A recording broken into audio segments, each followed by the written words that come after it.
Listen carefully. If you think you can just look at a curved speed-time graph in your Cambridge 0625 physics exam and guess the trend just by eyeballing the shape, you're walking straight into a massive trap. I mean it. It's a super popular shortcut, but it's incredibly dangerous, and guessing that curve is absolutely going to cost you crucial exam marks. See, far too many students will just glance at a curve, assume they know what the object is doing, and write down a purely descriptive answer. They'll say things like, "Oh, the line goes up and then it bends." Look, that might describe a drawing, but it definitely doesn't describe physics. If you're relying on this shortcut, you are literally throwing away easy method marks. And this brings us to a major grade boundary risk. You know why ordinary revision fails here? It's because students practice describing visual shapes instead of using the exact physical terminology required by the Cambridge mark scheme. Vague explanations lose marks every single time. Honestly, the examiner does not care that the line is bending. They want to know what's happening to the acceleration, what's happening to the speed, and what the actual physical state of the object is. Okay, so let's dive into this and grab our first quick win. We really need to secure your foundation before we tackle those complex curves. This essential motion graph summary table reveals a stark difference between a distance time graph and a speed time graph. Now, on a speed time graph, which is our main focus today, the gradient is exactly equal to the acceleration. A downward sloping line, that means decelerating, or slowing down. And a horizontal line doesn't mean stationary, not at all. It actually means moving at a constant speed. Crucially, the area under the speed time graph is equal to the distance traveled. You've got to memorize these relationships. They are your anchor. In a moment, I'll show you the exact examiner clue that changes your answer completely. But first, you need the underlying framework that actually makes that clue obvious. So, to build those top-band IGCSE physics answers and secure those method marks, you've got to stop writing whatever pops into your head and start using this ultimate four-step framework. Step 1, identify the underlying concept. Step 2, pull evidence or data directly from the graph itself. Step 3, apply your scientific reasoning to connect that data right back to the concept. And Step 4, translate the whole thing into precise examiner wording. Let's see exactly how powerful this framework is when we put it to the test. Let's see how this builds a perfect answer using a classic Cambridge-style case study. A parachutist in freefall plotting her speed against time. We've got speed in meters per second on the y-axis and time in seconds on the x-axis. Looking at the changing shape of a curve like this is exactly how physicists describe behavior and test theories. So let's break this complex curve down point by point. Now what's really interesting here is the nuanced difference between points A, B, and C. Right at point A, the parachutist starts to fall. The gradient is steep and positive. Her speed increases, meaning she accelerates. But check out point B. The curve is flattening out. The speed is still increasing, it's literally getting higher on the y-axis, but it's increasing more slowly. Therefore, the acceleration is lower. And guys, this is a massive trap. Students so often write speed is decreasing here. No way, the speed is increasing, but the acceleration is lower. Finally, at point C, the curve goes completely horizontal. The speed reaches its absolute maximum value. This constant speed is called terminal velocity, and right here, the acceleration is exactly zero.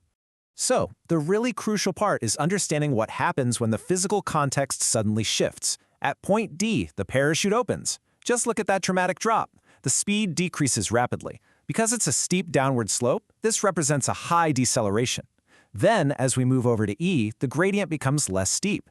That means the speed is decreasing more slowly, so the deceleration is lower. Eventually, down at point F, the curve goes horizontal again. The parachutist has reached a new, much lower, constant speed. This is a new terminal velocity, and once again, the acceleration is zero. Okay, now I want to challenge you for a second. Pause and predict. If we look from D to E, I see this fundamental physics mistake from students all the time. They'll write at D because the line goes sharply down, the parachutist is moving backwards. Spot the error. Why is claiming the parachutist goes backwards during a negative gradient completely 100% wrong? Think about the axes for a second. Well, let's contrast that flawed answer with a top-band mark scheme-approved answer. The flawed answer says speed goes down, so she goes backward.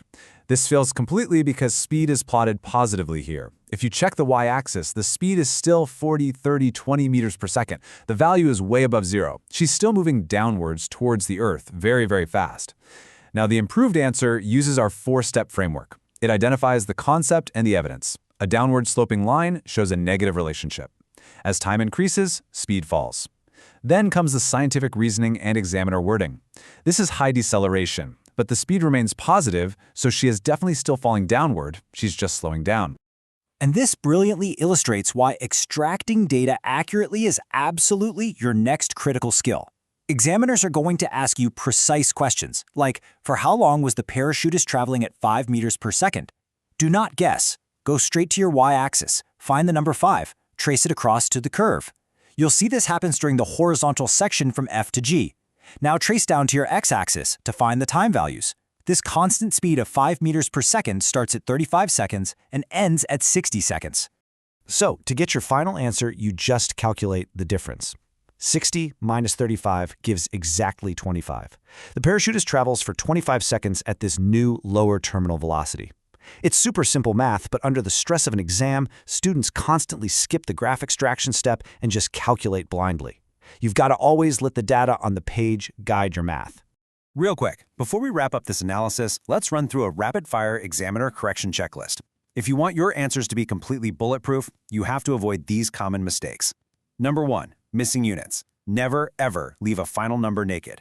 Number 2, rounding too early in your calculations. Keep those significant figures going until the very end. Number 3, vague explanations. Again, don't say the curve bends, say acceleration is lower. Number 4, graph axis errors, like misreading the scale. Number 5, using the wrong variables. And finally, writing conclusions that are not directly supported by the data you actually extracted. So you now understand exactly how to accurately analyze terminal velocity graphs. You've got the framework to describe accelerating, decelerating, and constant speed using the exact words the Cambridge mark scheme demands. But here is the massive unresolved problem. Understanding the physics, that's really only half the battle. Can you actually write this perfect 4-step answer while the clock is relentlessly ticking down in the exam hall? Just knowing the traps doesn't mean you won't fall into them when you're under severe timed pressure. You need a safe shortcut to beat that clock. And that is exactly why our next explainer on the Physics 0625 timed answer writing system is your mandatory next step. I'm going to show you exactly how to deploy today's framework in record time.